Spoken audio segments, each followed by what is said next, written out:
Okay, so boys and girls, it's now time for us to move on ahead with our next question. This question is from the chapter of friction. Okay? Determine the force P to cause the motion to impend. The word here used is motion to impend. इसका मतलब है the blocks are not in motion at this moment. The blocks have to come to a verge where they will be set into a motion. They are not in motion at this time. ठीक है, motion में आने ही वाला है, ऐसा वाला situation है यहाँ पे. Take the masses of the block of A and B as 8 kg and 4 kg respectively. ठीक है, तो मास तुमको दिया हुआ है तो वहां से वेट निकालना पड़ेगा. And the coefficient of sliding friction is 0.3. तो कोइफिशिएंट ऑफ फ्रिक्शन दिया हुआ है basically 0.3. Nothing has been mentioned whether it is static और काइनेटिक. ठीक है, 0.3 दिया हुआ है, वही हम लेंगे.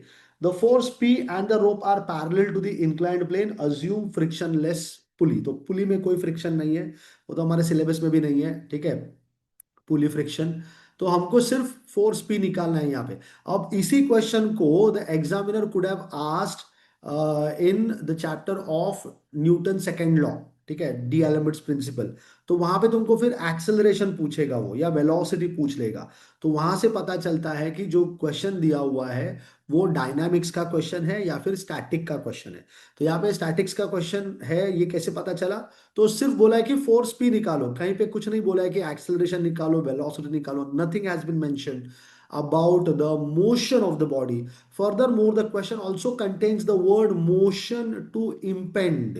ठीक है, motion to impend. That means the bodies are not in motion, they are on the verge of motion. ठीक है, तो चलो स्टार्ट करेंगे. Of course, we will begin with making the FBTs of the two blocks. ठीक है, दोनों block का FBT बनाना पड़ेगा मुझको. Now please pay attention that block A is directly attached with block B over a pulley. तो simple सा logic है यहाँ पे. जो भी टेंशन यहाँ पे डेवलप होगा, ठीक है, whatever tension is going to get developed here, the same tension will be developed at B also. ठीक है, क्योंकि पुली के ऊपर से रोप जा रहा है तो दोनों जगह पे टेंशन टी सेम होना चाहिए, अलग अलग नहीं हो सकता है. ठीक है, ऑफ कोर्स ब्लॉक ए के ऊपर पी भी लगाया हुआ है तो वहां पे एडिशनल फोर्स हमको फाइंड करना है. लेकिन अभी फिलहाल मुझे क्या करना है, मुझे ब्लॉक ए और ब्लॉक बी का एफबीटीज बनाना है. दोनों का एफबीटीज बनेगा. दोनों में जो स्ट्रिंग अटैच किया हुआ है वहां पे टेंशन क्या रहेगा, सेम रहेगा, टेंशन टी रहेगा. I will begin with FBD of block B. The reason to begin with block B is वहां पे number of unknowns compared to block A, one less it would be, isn't it? एक कम रहेगा. Block A में P ये additional unknown है, block B में वो P नहीं रहेगा. तो हम ब्लॉक B से स्टार्ट करने वाले हैं, FBD ऑफ ब्लॉक B बनाएंगे. ठीक है, we're going to make the FBD of block B. So let me make a inclined line initially. ठीक है, inclined line बना देता हूं मैं यहाँ पे. ठीक है, इसके ऊपर ब्लॉक बना दो जो ब्लॉक बी है हमारा. Let us make block B.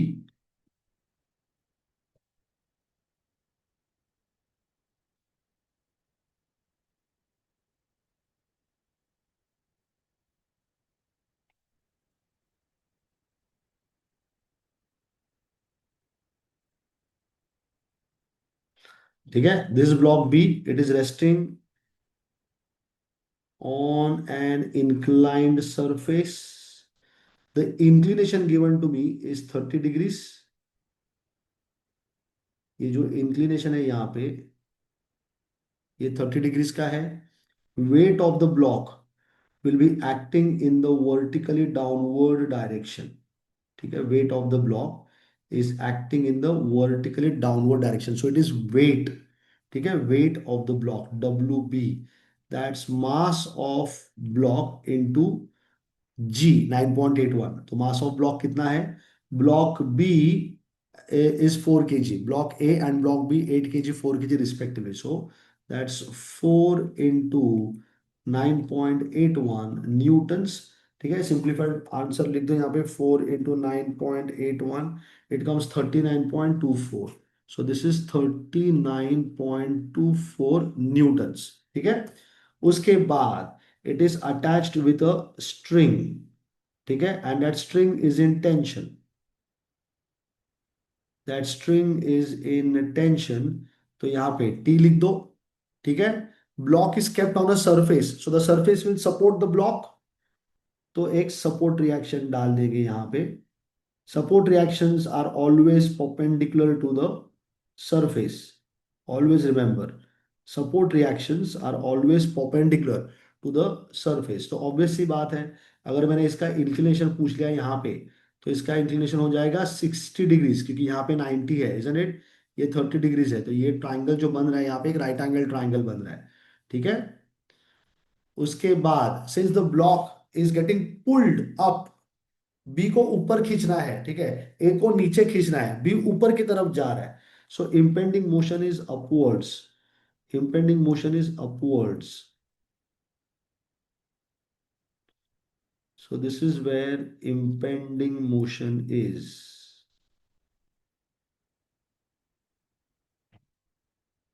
impending motion is upwards. Since the impending motion is upwards, the frictional force will be acting in the downward direction, तो फ्रिक्शनल फोर्स को नीचे की तरफ बना दो, ठीक है। ये तुम्हारा फ्रिक्शनल फोर्स हो गया, this will be acting in the downward direction.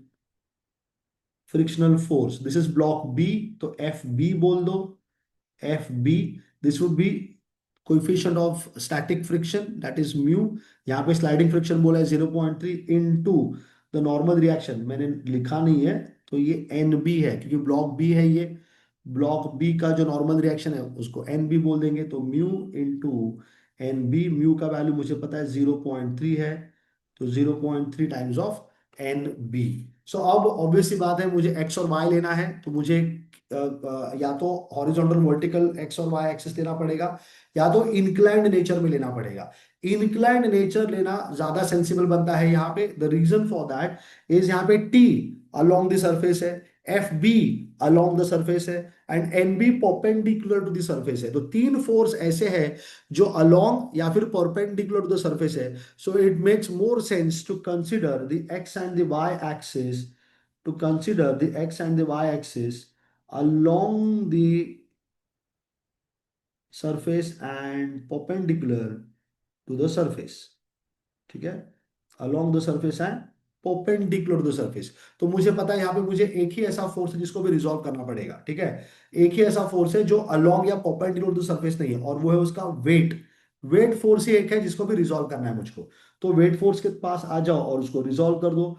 तो जो हॉरिजॉन्टल कंपोनेंट बनेगा, ठीक है, ये हॉरिजॉन्टल कंपोनेंट है इसका, वेट फोर्स का हॉरिजॉन्टल कंपोनेंट यहाँ पे बना रहा हूं मैं, ठीक है। This is the horizontal component of the weight force and the vertical component of the weight force, ठीक है। ये दो फोर्स मुझे यहाँ पे कंस्ट्रक्ट करना पड़ेगा, ठीक है। अब इंक्लिनेशन के बारे में बात करेंगे, ठीक है। तो बड़ा सा ट्रायंगल बना दिया, तो मुझे पता है यहाँ पे एंगल 60 है, तो ये वाला एंगल कितना, 30 है वो, ठीक है। दिस एंगल इज 30 डिग्रीज, तो इधर का एंगल कितना बन जाएगा, 60 डिग्रीज बन जाएगा, ठीक है। So I just erase these unnecessary things, ठीक है। So what I am going to get is this angle is going to be 60 degrees, this is 60 degrees, ठीक है। तो जो हॉरिजॉन्टल कंपोनेंट है वो हमेशा कॉस कंपोनेंट होता है, तो ये हो जाएगा 39.24 कॉस ऑफ 60 डिग्रीज, और जो वर्टिकल कंपोनेंट है वो 39.24 साइन ऑफ 60 डिग्रीज, ठीक है। हो गया सब फोर्सेस, ठीक है। अब summation of F x and summation of F y लगा देंगे। सो बॉयज एंड गर्ल्स, यही यही मैकेनिक्स का जो हार्ट है, जो हम बोल सकते हैं, रिजॉल्विंग द फोर्सेस। तो जो भी स्टूडेंट को अच्छे मार्क्स स्कोर करने हैं, उसका कोप्लिनर फोर्स नाम का जो चैप्टर है उस वो बहुत कॉन्सेप्चुअली साउंड होना चाहिए। तो मैं इस पूरे चैप्टर में और कुछ नहीं कर रहा हूँ, ये चैप्टर में मैं सिर्फ फ्रिक्शनल फोर्स ऐड कर रहा हूँ, जिस देख रहा हूँ कि बॉडी ऊपर जा रहा है, नीचे जा रहा है, राइट जा रहा है, लेफ्ट जा रहा है, कहाँ पे जा रहा है, ठीक है। उसके ऑपोजिट डायरेक्शन में मैं फ्रिक्शनल फोर्स लगा देता हूं, ठीक है। तो चलो, तो यहाँ पे क्या, summation of F x and F y लगा देंगे। तो सबसे पहले मैं summation of F Y equal to zero use करने वाला हूँ। तुम summation of F x equal to zero use करोगे तो भी कोई प्रॉब्लम नहीं है, थोड़े स्टेप्स बढ़ जाएंगे, क्योंकि समेशन ऑफ एफ एक्स करोगे तो दो अननोन आएंगे। एक वो तुम्हारा टी है वो, और दूसरा है तुम्हारा एन बी। तो पहले एन बी ढूंढना पड़ेगा, तो एन बी हम क्या करेंगे ना, summation of F Y equal to zero लेके ये वाला इक्विलिब्रियम कंडीशन लेंगे और वहां से फाइंड करेंगे। सो I will be having summation of Fy equal to zero. So you take all the forces which are now along the plane and perpendicular to the plane. तो summation of Fy क्या करेगा, perpendicular to the plane लेगा, ठीक है। सो सबसे पहला कौन सा फोर्स आएगा जो perpendicular to the plane है, तो वो है एन बी, ठीक है, जो अपवर्ड डायरेक्शन में जा रहा है। फिर 39.24 साइन ऑफ 60 जो डाउनवर्ड में आ रहा है, ठीक है। तो यही दो फोर्स तुमको दिख रहा है जो परपेंडिकुलर टू द प्लेन है। तो देखा ना, डायरेक्टली एनबी का वैल्यू यहां से मिल जाएगा, isn't it? So I can have NB going in the upward direction, that's why positive, minus of 39.24 into sine of 60 degrees going in the downward direction. So यहाँ से NB का value आ जाएगा 39.24 into sine of 60, which is root 3 upon 2, 39.24 into sine of 60. The answer is coming 33.98, 33.98283684, ठीक है। पूरा लिखने का जरूरत नहीं, मैं वापस बोल रहा हूँ। So N B you can say it is approximately 34 newton. Please highlight your solution, ठीक है। जो भी सॉल्यूशन हमको मिला है उसको हाईलाइट कर देंगे। तो एनबी का वैल्यू पता चल गया। अब summation of F x equal to zero लगाएंगे, ठीक है। Summation of F x equal to zero. तो जो भी अलोंग द प्लेन है उन सारे फोर्सेस के बारे में बात करो। अलोंग द प्लेन वाला फोर्सेस, तो सबसे पहले तो मुझे ये एफ बी दिख रहा है, अलोंग द सरफेस से नीचे की तरफ जा रहा है तो नेगेटिव आएगा। 0.3 टाइम्स ऑफ एन बी है वो, ठीक है। 0.3 टाइम्स ऑफ एन बी, तो इसको ले लेंगे। उसके बाद ये तुम्हारा फोर्स टी है जो अपवर्ड में जा रहा है, तो पॉजिटिव लिया जाएगा। उसके बाद ये है 39.24 कॉस ऑफ 60। टोटल तीन फोर्स हो गया, ठीक है। टोटल तीन फोर्स हो गया जो अलोंग द सरफेस है, ठीक है, पैरेलल टू द सरफेस है। तो सबसे पहला क्या लिखेंगे, सबसे पहला लिख देंगे जो हमारा टी है वो ऊपर की तरफ जा रहा है, पॉजिटिव लिया जाएगा, तो प्लस टी। उसके बाद 0.3 एन बी नीचे जा रहा है, 0.3 एन बी नीचे जा रहा है, ये वाला फोर्स के बारे में बात कर रहा हूं मैं, नीचे की तरफ जा रहा है, ठीक है। तो minus of 0.3 times of N B. और उसके बाद देखो ये वाला फोर्स भी नीचे की तरफ ही जा रहा है, कौन सा है ये, 39.24 कॉस ऑफ 60, ठीक है। तो वो भी लिख दो डाउनवर्ड डायरेक्शन में। So minus of 39.24 cos of 6 equal to zero, it is going to downward direction. तो यहां से हम टी निकाल सकते हैं, क्योंकि मुझे अभी एन बी का वैल्यू पता है। तो it is simply 0.3 into N B, which is 33.98 है, अप्रोक्सीमेटली 34 जो भी तुमने लिखा हुआ है। तो answer multiply with 0.3 plus 39.24 into cos of 60, ठीक है। सो आंसर आया 29.81105 newtons. So the tension T is going to be approximately equal to 29.82 newtons, ठीक है। Please highlight your answer, tension T मिल गया। अब ब्लॉक बी का काम हो चुका है, ठीक है, block B is done now. I will now go to block A और उसका एफबीडी बना देंगे, ठीक है। ब्लॉक ए का एफबीडी बना देंगे। तो ब्लॉक ए का एफबीडी बनाने के लिए स्टार्ट करते हैं, चलो। सो FBD of block A. It has become a challenge to find all these things in a student's answer sheet, and that is a main reason that the students are not able to clear their papers.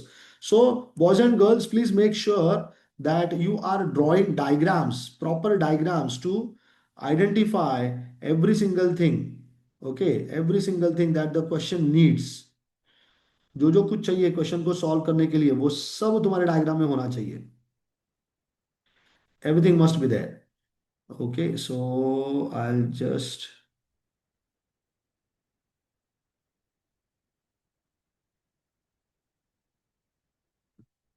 ये हमारा block है।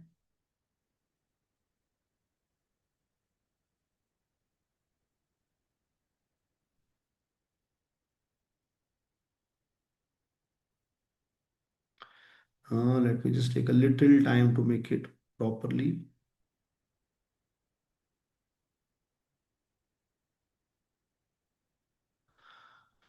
Okay, so that's our block. ठीक है, block ए, इसका wait कितना है? इसका wait दिया है हमको, मास दिया है 8 kg। ठीक है, mass of the block A is 8 kg। So mass of block A is 8 kg. ठीक है, now I know this is going to be again a very similar kind of structure. यहाँ पे टेंशन टी आ जाएगा, जो कि अब मुझे पता है 29.82 न्यूटन्स है। ठीक है, it is lying on a surface, and inclined surface, तो मैंने बना दिया inclined surface. The inclination of the surface with the horizontal line is I guess 30 degrees. एक बार कंफर्म कर लो, 30 डिग्रीज, यस। देन यहाँ पे फोर्स पी भी लगाया है हमने। ठीक है, तो फोर्स पी भी लगा देंगे यहाँ पे। This is force P. ठीक है, acting in the downward direction. Then you have the weight. ठीक है, acting at the centre of the block. ठीक है, तो वेट फोर्स लगेगा, मास नहीं लगेगा। ठीक है, तो ये वेट फोर्स डब्ल्यू ए लिख देंगे यहाँ पे। W A is going to be 8 into 9.81, so that comes out to be how much? 8 into 9.81, that is 78.48 newtons। ठीक है, so this is 78.48 newtons। then it is kept on a surface, तो surface support करेगा उसको, तो एक support reaction डाल देंगे यहाँ पे। सपोर्ट रिएक्शन डाल देंगे यहाँ पे। ठीक है, so this is your support reaction. इसको मैं नाम रख देता हूं एन ए, जो नॉर्मल रिएक्शन आएगा। ठीक है, एन ए। ब्लॉक का इंपेंडिंग मोशन किधर है? डाउनवर्ड डायरेक्शन में है। ब्लॉक का इंपेंडिंग मोशन डाउनवर्ड है। So this is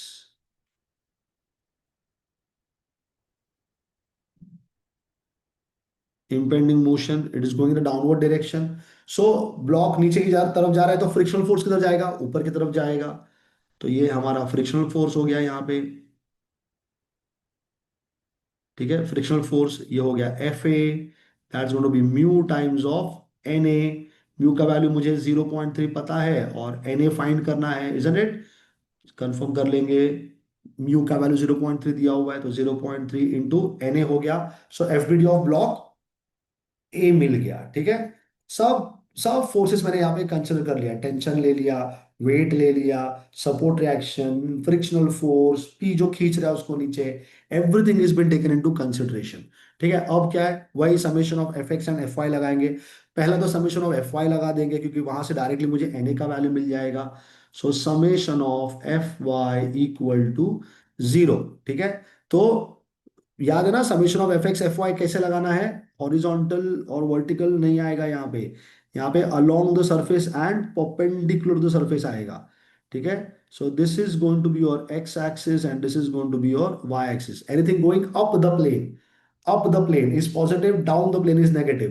perpendicularly upward positive, downward negative. तो यहाँ पे एक ही फोर्स है जो मुझे रिजॉल्व करना पड़ेगा। ठीक है, P T F A and N A, ये सारे के सारे अलोंग द सरफेस और परपेंडिकुलर द सरफेस है। ठीक है, सिर्फ एक ही फोर्स है डब्ल्यू, जो ऐसा वर्टिकली नीचे आ रहा है, जो अलोंग द सरफेस नहीं है या परपेंडिकुलर द सरफेस नहीं है। तो बस इसको ही मुझे रिजॉल्व करना पड़ेगा। ठीक है, इसको ही मुझे रिजॉल्व करना पड़ेगा, तो चलो रिजॉल्व कर देते हैं। तो इसका दो कंपोनेंट आएगा, एक हॉरिजॉन्टल कंपोनेंट आएगा, एक ऐसा। ठीक है, that's the horizontal component of the weight force. ठीक है, और एक वर्टिकल कंपोनेंट आएगा, तो वो मैं यहां पे बना देता हूं वर्टिकल कंपोनेंट। ठीक है, that's the vertical component. Shift कर देता हूं इसको यहाँ पे, ये मेरा वर्टिकल कंपोनेंट है। ठीक है, अब एंगल के बारे में सोचो जरा ध्यान से। ठीक है, एंगल के बारे में सोचना पड़ेगा कि एंगल कितना आने वाला है by the force M A. ठीक है, by the force M A with the horizontal. So this is something very important you want to understand. ठीक है, अब यहाँ का हॉरिजॉन्टल कौन है? यहाँ का हॉरिजॉन्टल है ये वाला लाइन। ठीक है, और ये तुम्हारा वर्टिकल लाइन है। तो तुमको ये वाला एंगल चाहिए, ये वाला एंगल कितना बनने वाला है? ठीक है, जो तुम्हारा वेट फोर्स है उसका angle with the inclined surface with the horizontal line over here. ठीक है, तो चलो थोड़ा ज्योमेट्री अप्लाई करना पड़ेगा यहाँ पे, ठीक है। Let me make use of a little bit of geometry. तो अब मुझे पता है, देखो ये यहाँ पे एंगल कितना दिया है, 60 डिग्रीज दिया हुआ है, isn't it, the angle is 60 degrees. तो अगर मैंने यहाँ पे एक हॉरिजॉन्टल लाइन बना दिया, ठीक है, let me make a horizontal line over here, तो ये वाला एंगल कितना आ जाएगा, ये वाला एंगल आ जाएगा 30 degrees, isn't it. This angle would be 30 degrees. Extend कर दूंगा, ठीक है, एक्सटेंड कर दिया मैंने, तो ये एंगल भी 30 डिग्रीज आएगा। अगर ये 30 आया तो ये बाजू वाला एंगल 60 डिग्रीज आता है। Boys and girls, this geometry needs to be well understood by each one of you, ठीक है। सो ये जो मेरा एंगल है यहाँ पे, ठीक है, ये एंगल बन जाएगा 60 डिग्रीज, ठीक है। सो अब क्या होगा, जो हॉरिजॉन्टल कंपोनेंट है वो आएगा 78.48 इंटू कॉस ऑफ 60 डिग्रीज, और जो वर्टिकल कंपोनेंट आएगा वो हो जाएगा, ये वाला जो फोर्स है, 78.48 इंटू साइन ऑफ 60 डिग्रीज,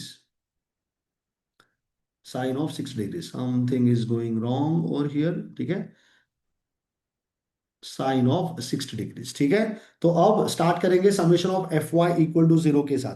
तो जो भी forces perpendicular to the plane है, जो परपेंडिकुलर है, ऊपर की तरफ जाने वाला प्लस, नीचे की तरफ आने वाला माइनस, तो एक है एन ए, ठीक है, एक है एन ए, तो मैं यहां पे लिख दूंगा प्लस एन ए, और दूसरा है जो डाउनवर्ड की तरफ आ रहा है, ठीक है, 78.48 साइन ऑफ 60, तो वो हो जाएगा -78.48 sine of 60 degrees equal to 0. There is no other force which is in the vertical direction, जो perpendicular to the surface है, कोई फोर्स नहीं है। तो यहां से Na का वैल्यू कितना हो जाएगा, it's 78.48 into sine of 60 degrees, which is 67.9656739। तो Na का बेसिकली वैल्यू आ गया है 68 Newton's. Please highlight your answer, ठीक है। Na का वैल्यू पता चल गया। अब समेशन ऑफ एफ एक्स लगाएंगे, ठीक है, summation of F x equal to 0 लगाएंगे तो क्या क्या मिलेगा मुझको, summation of F x equal to 0 क्या क्या देगा, तो जितने भी सारे फोर्सेस है अलोंग द प्लेन, ठीक है, all the forces which are along the plane, उनको कंसिडर करना है। तो पी पी नीचे जा रहा है, देखो पी नीचे की तरफ जा रहा है, तो माइनस ऑफ पी लिख दिया, वही मेरा अननोन है, वही मुझे ढूंढना है। टी ऊपर की तरफ जा रहा है तो प्लस टी आएगा, लेकिन टी का वैल्यू कितना है, टी का वैल्यू है 29.82, तो 29.82 लिख दूंगा, ऊपर की तरफ जा रहा है, ठीक है। उसके बाद ये 0.3 टाइम्स ऑफ एन ए, ये भी ऊपर की तरफ ही जा रहा है, ठीक है, तो प्लस लिख देंगे 0.3 times of N A which is 68 newtons, ठीक है, ऊपर की तरफ जा रहा है, तो वो भी लिख दिया मैंने, ठीक है। सो मैं क्या कर रहा हूं ना, मैं यहाँ पे मार्क करते जा रहा हूँ, ठीक है, मेंटली मैंने मार्क कर दिया है कौन कौन से मेरे फोर्सेस जो अलोंग द सरफेस है। तो उनमें से सबसे पहला तो ये था 0.3 एन ए, वो लिख दिया मैंने, ठीक है। उसके बाद था पी, उसके बाद है टी, उसके बाद है टी, और उसके बाद है, ये देखो यहाँ पे along the surface, you have to be very careful about these forces, ठीक है, विच इज 78.48 cos 60 डाउनवर्ड में जा रहा है, तो minus of 78.48 cos of 60 degrees equal to 0। तो P को क्या करो, तो राइट में भेज दो तो P पॉजिटिव बन जाएगा। अब जो बचा हुआ है उसको सिंप्लीफाई कर देंगे, तो P would simply come out to be 21.98, 29.82, 29.82 plus 0.3 into 68 and then minus of 78.48 into cos of 60. The answer is coming plus 10.98, plus 10.98 Newton. That means P is approximately 11 Newton. Please highlight your answer, P is 11 Newton. मतलब हमको 11 Newton का force यहाँ पे apply करना पड़ेगा for impending motion. मतलब जो block ए है उसको डाउनवर्ड डायरेक्शन में जस्ट स्टार्ट करने के लिए, बी को अपवर्ड डायरेक्शन में जस्ट स्टार्ट करने के लिए, इस पूरे सिस्टम को जस्ट स्टार्ट करने के लिए हमको पी का वैल्यू कितना रखना पड़ेगा, 11 Newton. So boys and girls, that is how the question on block friction will be solved. I am pretty confident that the entire question has been well understood to you. It's now time for us to move on ahead with our next question.